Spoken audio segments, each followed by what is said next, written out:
जोहार नमस्कार। झारखंड समेत देश दुनिया की तमाम बड़ी खबरों में से कुछ प्रमुख खबरों पर आइए नजर डालते हैं। जोहार दर्शकों, आज बात जेपीएससी में हुए घोटाला पर।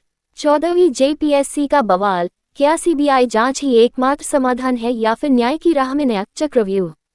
14वीं जेपीएससी विवाद, क्या सीबीआई जांच ही समाधान है या दूसरी जेपीएससी जैसा लंबा इंतजार। रांची, झारखंड में 14वीं जेपीएससी झारखंड लोक सेवा आयोग संयुक्त सिविल सेवा परीक्षा को लेकर अभ्यर्थियों का आंदोलन लगातार तेज होता जा रहा है। रांची के जयपाल सिंह मुंडा स्टेडियम में कई दिनों से बड़ी संख्या में अभ्यर्थी धरने पर बैठे हैं। उनकी सबसे प्रमुख मांग है कि पूरे मामले की जांच केंद्रीय अन्वेषण ब्यूरो सीबीआई से कराई जाए। उनका कहना है कि केवल स्वतंत्र और निष्पक्ष जांच एजेंसी ही परीक्षा से जुड़े सभी सवालों का जवाब दे सकती है। लेकिन इस मांग के साथ एक बड़ा सवाल भी खड़ा होता है। झारखंड की दूसरी जेपीएससी सिविल सेवा परीक्षा का मामला इसका सबसे बड़ा उदाहरण है। उस परीक्षा में कथित अनियमितताओं की जांच भी हाईकोर्ट के आदेश पर सीबीआई को सौंपी गई थी।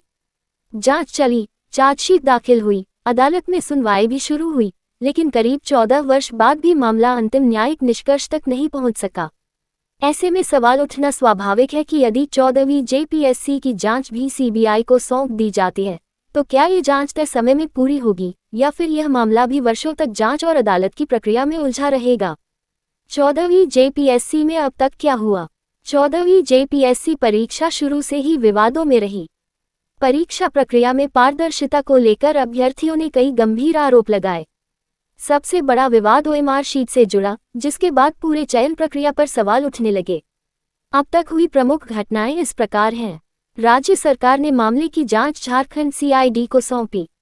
लगभग 1000 सफल अभ्यर्थियों से ओएमआर शीट की प्रतियां लेकर मूल ओएमआर से मिलान किया जा रहा है। ओएमआर लीक मामले में आरोपी की गिरफ्तारी हो चुकी है। जांच के दौरान कई अन्य गिरफ्तारियां भी हुई हैं। जेपीएससी अध्यक्ष ने अपने पद से इस्तीफा दिया। प्रस्तावित मुख्य परीक्षा मेंस को रद्द कर दिया गया। पूरी परीक्षा प्रक्रिया पर पुनर्विचार की स्थिति बनी हुई है। इन घटनाओं ने ये स्पष्ट किया कि मामले को सरकार और जांच एजेंसियों ने गंभीरता से लिया है। फिर भी आंदोलनकारी अभ्यर्थियों का कहना है कि राज्य की एजेंसी पर उन्हें पूरा भरोसा नहीं है और इसलिए जांच सीबीआई से कराई जानी चाहिए। आखिर सीबीआई जांच की मांग क्यों। प्रदर्शन कर रहे अभ्यर्थियों का तर्क है कि जब मामला राज्य के सबसे प्रतिष्ठित भर्ती आयोग से जुड़ा हो और सरकारी तंत्र पर सवाल उठ रहे हों, तब जांच किसी ऐसी एजेंसी से होनी चाहिए जिस पर सभी पक्ष भरोसा कर सकें। दूसरी ओर, ये भी एक महत्वपूर्ण प्रश्न है कि क्या मौजूदा सीआईडी जांच में कोई कमी सामने आई है या केवल निष्पक्षता की धारणा को मजबूत करने के लिए सीबीआई जांच की मांग की जा रही है। कानूनी विशेषज्ञों का मानना है कि किसी जांच एजेंसी का नाम बदलने मात्र से न्याय जल्दी मिल जाएगा, इसकी कोई गारंटी नहीं होती। जांच के बाद अदालत की प्रक्रिया, गवाहों के बयान, दस्तावेजी साक्ष्य, आरोप तय होना और अंतिम फैसला आने में वर्षों लग सकते हैं।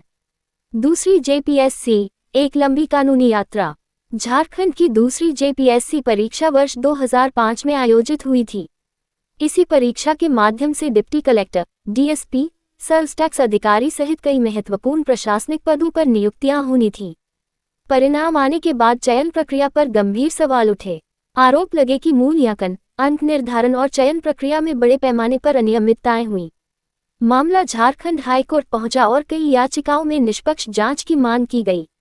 हाईकोर्ट के निर्देश के बाद सीबीआई ने 2012 में एफआईआर दर्ज कर जांच शुरू की, लेकिन इसके बाद घटनाक्रम बेहद धीमी गति से आगे बढ़ा। सीबीआई को चार्जशीट दाखिल करने में लगभग 12 वर्ष लग गए। 15 अक्टूबर 2024 को सीबीआई ने 50 से अधिक लोगों के खिलाफ चार्जशीट दाखिल की। आरोपों में परीक्षा मूल्यांकन, अंकों में कथित हेरफेर और चयन प्रक्रिया में अनियमितताओं का उल्लेख किया गया। 7 मार्च 2025 को विशेष सीबीआई अदालत ने चार्जशीट पर संज्ञान लिया और आरोपियों को समन जारी किया। अप्रैल 2025 में तत्कालीन पूर्व जेपीएससी अध्यक्ष सहित 13 आरोपी विशेष सीबीआई अदालत में पेश हुए। वर्ष 2026 तक मामला अभी भी न्यायिक प्रक्रिया में लंबित है। न किसी को अंतिम रूप से दोषी ठहराया गया है और न ही किसी को अदालत ने बरी किया है।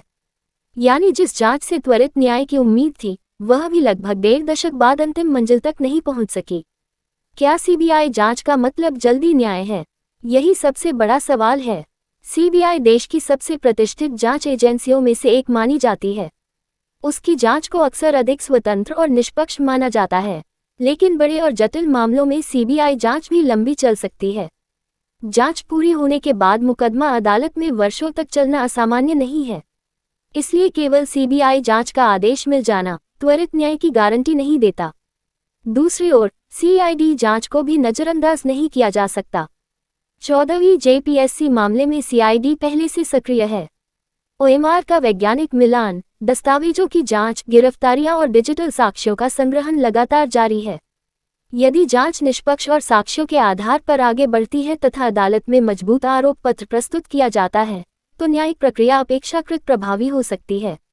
इसलिए असली चुनौती केवल एजेंसी बदलने की नहीं, बल्कि समयबद्ध, पारदर्शी और कानूनी रूप से मजबूत जांच सुनिश्चित करने की है। सबसे बड़ा सवाल, आज आंदोलन कर रहे हजारों अभ्यर्थियों के सामने सबसे बड़ा प्रश्न यही है कि क्या उन्हें केवल सीबीआई जांच चाहिए या ऐसी जांच चाहिए जो समयबद्ध, निष्पक्ष और निर्णायक हो। यदि दूसरी जेपीएससी का इतिहास बताता है कि सीबीआई जांच के बाद भी 14 वर्षों तक अंतिम फैसला नहीं आ सका, तो 14वीं जेपीएससी के मामले में केवल एजेंसी बदल देना समाधान नहीं माना जा सकता। जरूरत इस बात की है कि चाहे जांच सीआईडी करे या सीबीआई, पूरी प्रक्रिया पारदर्शी हो, दोषियों की जवाबदेही तय हो, निर्दोष अभ्यर्थियों का भविष्य सुरक्षित रहे और अदालत में मुकदमे का समयबद्ध निपटारा सुनिश्चित किया जाए। क्योंकि प्रतियोगी परीक्षाओं में सबसे बड़ी पूंजी केवल अंक नहीं होती, बल्कि युवाओं का विश्वास होता है। यदि यही विश्वास टूट गया, तो किसी भी भर्ती प्रणाली की विश्वसनीयता पर गंभीर प्रश्न चिन्ह लगना तय है। इसका समाधान जनता के मतों से जीतकर सत्ता के शीर्ष पर बैठे माननीयों को करना होगा। दर्शकों, आप कोई समाधान समझ पा रहे तो कमेंट में जरूर से बताएं। अगले बुलेटिन तक के लिए नमस्ते और जोहार।